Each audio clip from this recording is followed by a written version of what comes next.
I've been a certified perfectionist my whole life. The thing about being a perfectionist is that it's very hard to achieve perfection in this human form. And the reason why I say that is because as a human being, we are restricted to certain things. We experience certain things like emotions, like the way that our environment impacts our bodies, like our minds, which also creates limitations for us. So, how do you stop overthinking your spiritual progress? How do you understand that you are making progress within yourself without being too hard on yourself, right? So the way that I do that is I stop focusing so much on being perfect in everything that I do, and I start to focus more on being consistent. Because when it comes to making progression in something, to really chart your progression isn't to say the last time that I did it better. It's more so to say that no matter how I felt, I still did it every single day. I still did it.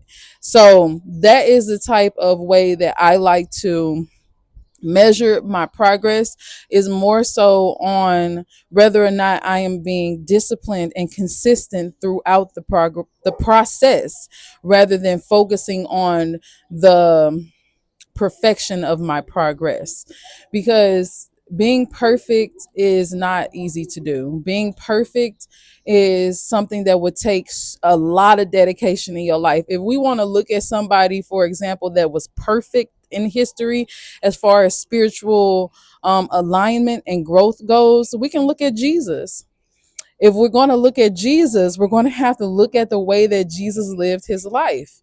The way that Jesus lived his life, the way that he fasted, the way that he approached people, the way that he spoke, the way that he learned, the way that he taught, the way that he walked is not impossible for us to do. I did not say that perfection is impossible. I said that it is not easy. And so, if you are going to strive, or if you are going to aim for perfection, you have to model your life in a certain kind of way. But I say, instead of focusing on the perfection of your progress, it would be better to focus on your consistency. Because if you are not even consistent enough, if anything can change the way you feel, and then all of a sudden you don't want to put into practice the things that you've learned or the wisdom that you've gained, if anything can happen in your environment or in your friend group or in your mind, and it can throw you off of all the progress that you've made, you're going to feel very bad about yourself because you are not perfect. And now it's even more highlighted that you're not perfect because you've allowed for these things to throw you off course. But if we focus more on being consistent and disciplined in our spiritual growth, then the focus goes less on how well we do it and more on how consistently we do it, right? No matter what, and despite everything.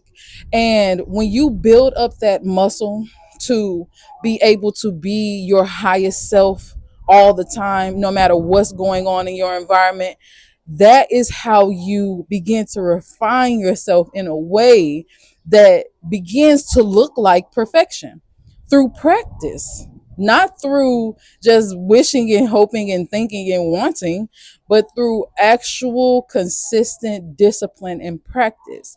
That is how you really achieve perfection, the perfection that you're looking for.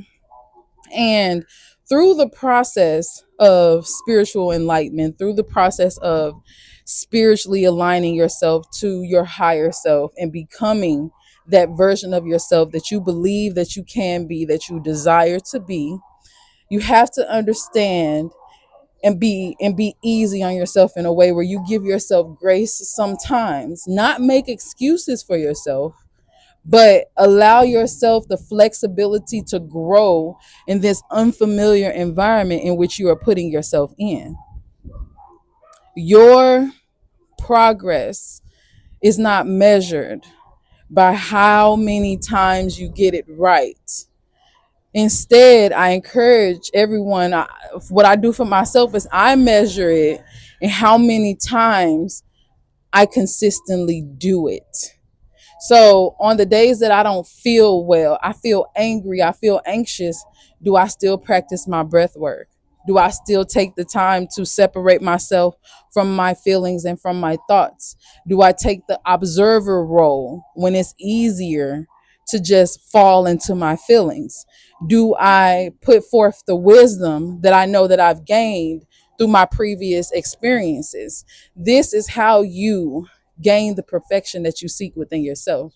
Because, like I said, it's not easy, but it is possible.